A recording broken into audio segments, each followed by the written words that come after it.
আসসালামু আলাইকুম সুপ্রিয় শিক্ষার্থীরা। এইচএসসি আইসিটিতে গ্রেস মার্ক দিবে কিনা, শিক্ষকেরা যেভাবে খাতা দেখবে, মূলত এই টপিকের উপরে আজকে কথা বলবো। আর অনেকেই আমাকে প্রশ্ন করেছো আমার 6টা বা 5টা নৈর্ব্যক্তিক হয়েছে, আমাকে পাস দিবে কিনা। মূলত এই বিষয়ের উপর কথা বলবো। মূল টপিকে চলে যাব। যারা এখনো নতুন অবশ্যই চ্যানেলটি সাবস্ক্রাইব করে পাশে থাকা বেল আইকনটি বাজিয়ে দাও। যারা ফেসবুক পেজ থেকে দেখতেছো অবশ্যই ফলো দিয়ে লাইক দিবা, কারণ একটি লাইক আমাকে নতুন আপডেট দিতে উৎসাহিত করে। প্রথমত কথা বলবো এমসিকিউ নিয়ে। এমসিকিউতে গ্রেস মার্ক দিবে কিনা। দেখো, এমসিকিউ সাধারণত বোর্ড কর্তৃপক্ষ দেখবে, এই বোর্ড কর্তৃপক্ষের উপর এটা নির্ভর করবে। অর্থাৎ বোর্ড কর্তৃপক্ষ যদি চায় যে এমসিকিউ দেয় বা এমসিকিউতে গ্রেস মার্ক দেয়, তাদের উপর নির্ভর করবে। তবে যতদূর জানা সম্ভব যে এমসিকিউতে কখনো গ্রেস মার্ক দেওয়া হয় না। এটা তুমি ওএমআর মেশিনের সাহায্যে দেখা হয়। ওএমআর মেশিনের সাহায্যে যত নাম্বার পাবে অত নাম্বারই দিয়ে থাকে। দেখা গেল যে গ্রেস মার্ক অর্থাৎ 8 পাইলে তুমি পাস করবা, কিন্তু 7 পাইছো, এক্ষেত্রেও তোমাকে পাস দেওয়া হবে না। আর লিখিতর যে কথাটা, শিক্ষকগণ যেভাবে খাতা দেখে লিখিত, শিক্ষকরা বলেছে লিখিত খাতাটা সাধারণত আমরা দেখে থাকি। এই আমরা দেখি যার কারণে এখানে যদি লিখিততে 50-এ যদি কেউ 17 পায়, সে তো পাস করে। আর যারা 16 বা 15 পায় তাদেরকে আমরা পাস করানোর চেষ্টা করি। এটা কিন্তু শিক্ষকরা বলেছে।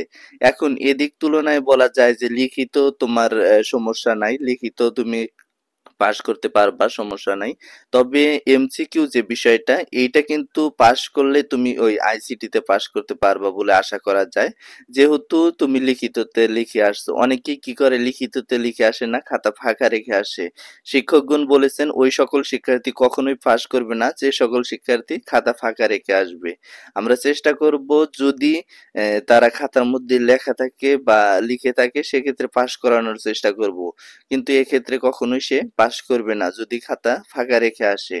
এমসিকিউতে একই বিষয় নয়, এটা বোর্ড কর্তৃপক্ষ যেহেতু দেখে তাদের উপর নির্ভর করবে তারা নাম্বার দিবে কিনা। এখন এমসিকিউ আর এই সিকিউ যে খাতাটা, এই খাতাটা কখন এক করে, যখন শিক্ষকগণ এই খাতাটা জমা দেয় বোর্ড কর্তৃপক্ষের কাছে, তখন এই বোর্ড কর্তৃপক্ষ কি করে, এমসিকিউ আর সিকিউ দুইটা একসাথে করে। একসাথে করার পরে তারা দেখলো যে 17 আর 7 পাইলো কিনা, মোট এই 24 পাইলো কিনা। এই 24 পাইলে কিন্তু তাকে পাস দেওয়া হয়।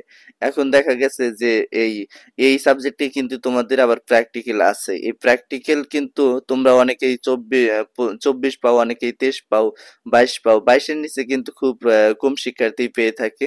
তাই যথাসম্ভব জানা যায় যে তোমাদের এই এমসিকিউতে যদি পাস করতে পারো, ইনশাল্লাহ পাস। তো এই ছিল আজকের ভিডিওটা। সামনে কোন আপডেট চাও অবশ্যই কমেন্ট বক্সে জানাবা। তোমাদের কমেন্টের উপর ভিডিও আসবে। ধন্যবাদ সবাইকে। আসসালামু আলাইকুম।